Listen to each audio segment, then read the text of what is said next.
Today, we're going to dive into a pretty provocative essay that takes a hard look at the modern classical liberal. Now, the author's whole argument is that this identity isn't some timeless philosophy. Instead, they say it's the product of a very specific, very sheltered world.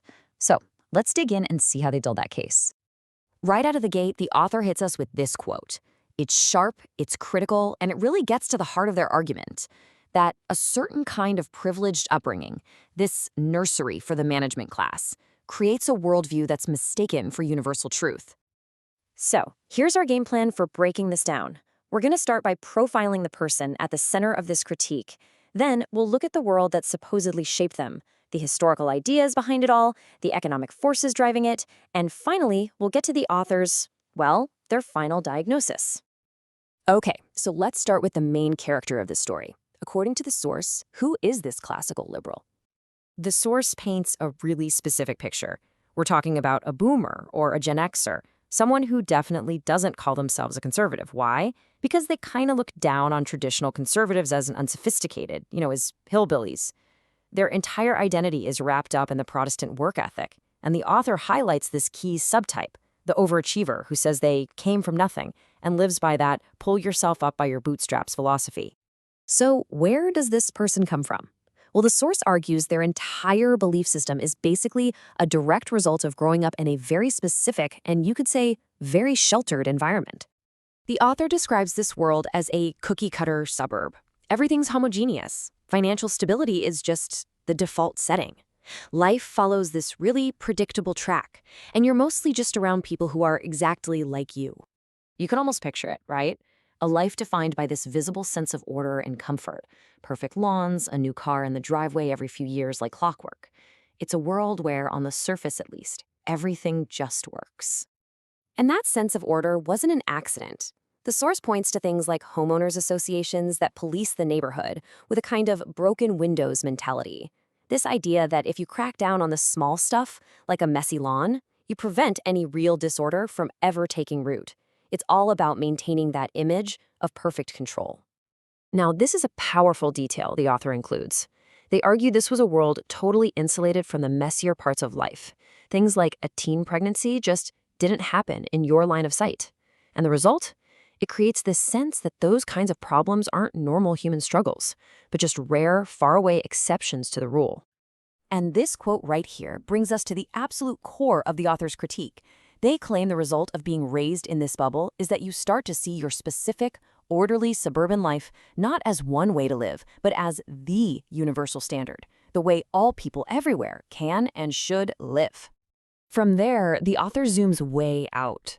They connect this very personal worldview to a much bigger story, tracing its ideological DNA all the way back to the Enlightenment.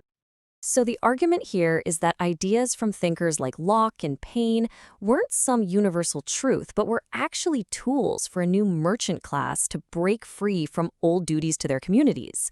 Then, in the 18th century, you have the American experiment with what seemed like endless land and energy, which made this whole liberal idea look like a miracle. Fast forward to the 19th century, steam and coal just fuel more expansion, locking the ideology in place. And by the 20th century, this hardens into what's called Whig history, this unshakable belief that things will always get better, always progress. The author calls this whole thing a colonial promise, an ideology born in a time of crazy abundance that, they argue, is now over. All right, next up, the author connects this whole ideology directly to the engine of capitalism, arguing that this philosophy serves a very, very specific economic purpose. According to the source, this ideology is absolutely crucial for capitalism. For the system to grow, it has to get into every single part of our lives. It needs access to everybody. First, to turn us into consumers so it can sell us things, and second, to secure us as producers so we can work for it. This relentless need, the author claims, is what pushes the economy to the very center of our entire society. So what happens when the economy becomes the center of everything? Well, the author argues it leads to this systematic replacement of human relationships and structures with more efficient, market-based systems. The source makes this point with some pretty stark examples. For instance, it claims that the functions once handled by a husband or a wife in a family have been outsourced to technology, like washing machines, and to market solutions, like dating apps. In that same pattern, the author says applies to our communities. The guidance you once got from elders or the social life you got from living in a small town, that's been replaced by passively watching television and living in the isolation of the suburbs. And finally, you see it in the economy itself. Local commerce, individual skills, like the neighborhood market or the local seamstress, all replaced by massive, impersonal, but super efficient systems like huge grocery chains and, of course, Amazon. Okay, all of this brings us to the author's final takedown, their description of the kind of person that this whole historical, economic, and social machine creates. The author actually coins this really provocative and definitely pejorative term, homo liberalensis, and they define this person as someone who's completely disconnected from their roots, from family, community, tradition. An uprooted individual whose identity is basically shaped by consumer brands and what they look like on the outside, instead of anything deeper. And this final quote from the source really just ties the whole argument together with a bow.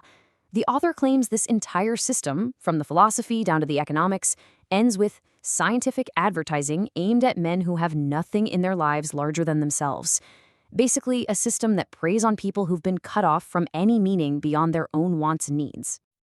So after this incredibly deep and critical breakdown, the essay just ends. It paints this whole classical liberal framework as a destructive dead end, a system that's just eating itself. And that leaves us with a really big question, right? If this worldview is the problem, what does the author think should replace it? They don't give us an answer, leaving that for us to think about.